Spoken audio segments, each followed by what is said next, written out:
ఆశీర్వాదము, దేవుడిచ్చిన కృప అండి ఇది. హల్లెలూయా. ఇక్కడున్న యవ్వనస్తులందరికీ కూడా నేను దేవుని నామములో I want to inspire you and encourage you to night. ఈ రాత్రికాల సమయంలో మిమ్మల్ని ప్రోత్సాహపరచాలని ఆశిస్తున్నాను. అదేంటంటే, షార్ట్ కట్లో పైకి రావడానికి చిన్న చిన్న కొన్ని పనులు చేసి కాంప్రమైజ్ అయిపోయి కొన్నిసార్లు మనం జీవితంలో ఉన్నత స్థితికి వెళ్ళడానికి చాలా అవకాశాలు మనకు వస్తాయి. ఇంకోటి ఏంటంటే, మన ప్రక్కనే కొంతమంది జోరీగల్లా మనకు చెవులో చేరి పుష్ చేస్తూ ఉంటారండి, ఫోర్స్ చేస్తూ ఉంటారు. మంచి చేయాలనే ప్రోత్సాహం కంటే చెడు చేయాలనే ప్రోత్సాహం చాలా బలంగా ఉంటుంది కదండి. కొన్నిసార్లు బయట నుండి వస్తుంది, కొన్నిసార్లు మన లోపల నుండే వస్తూ ఉంటుంది.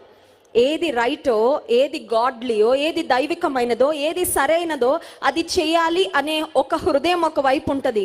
కానీ ఇంకొక వైపు శరీరం అంటూ ఉంటుంది, అంత అవసరమా నీకు? నువ్వు అంత కష్టపడాలా? నీకు అన్ని ఇబ్బందులు అవసరమా? అందరిలాగా ఉండేలే, సరిపోద్ది, ఫ్లోతో పాటు వెళ్ళిపో కదండి. ఈ మాట